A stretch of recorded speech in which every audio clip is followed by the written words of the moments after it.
We're here with Diane Pendola, the founder of the Lioness Tale Prison Project, currently running in the Central California Women's Facility in Chowchilla. Diane, would you please tell us the basic intention for the Lioness Tale Prison Program?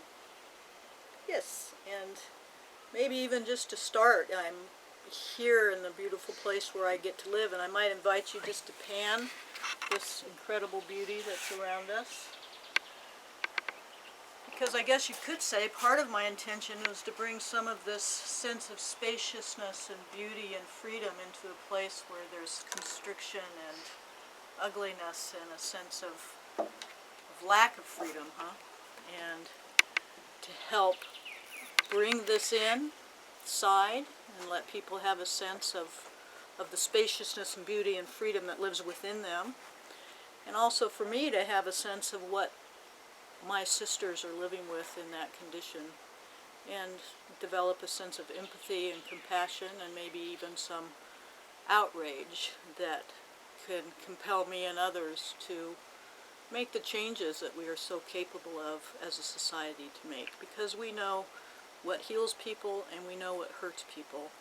And the prison system as it is now is largely a system that hurts people, that's punitive, that really represents, in some ways, the lowest common denominators of society, our desire for revenge and punishment. And I think we can aspire to the highest, which is our ability to forgive, to reconcile, to love, and to heal. So in the face of this destructive system, what led you to the creation of LiT-uPP? Well, I'd been working in jails and prisons for 25 years, and after about 10 years I wrote this book called The Lioness Tale, which was basically an extended metaphor and a representation of all the stories I'd heard from incarcerated women over my 10 years. So it's basically their story as an extended allegory of a young lioness captured in her youth, forced to live her life in captivity, and how she begins to uncover her own deepest nature and her own deepest freedom, even within those very difficult circumstances. What is the program like now, and what impact are you seeing in the prison community in Chowchilla? Well, it's pretty exciting. I mean, I wrote the book, and then I wanted to see if people related to the book that I'd written, so I created a program in 2010, 2009 even, I think. I presented it to the prison in Chowchilla, and in 2010 I took it in.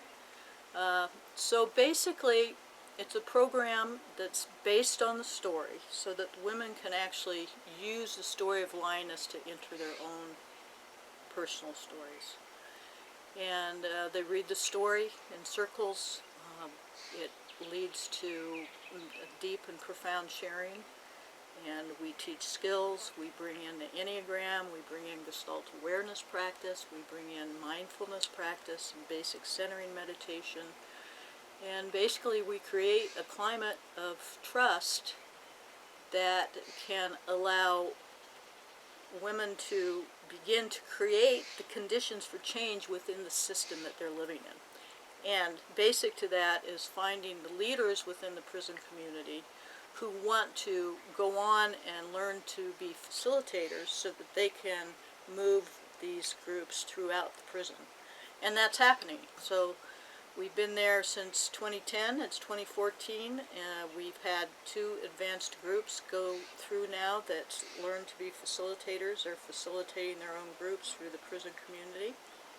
There's a huge waiting list for the LiT-uPP program, and it's happening. Where do you hope to see the program go in the next few years?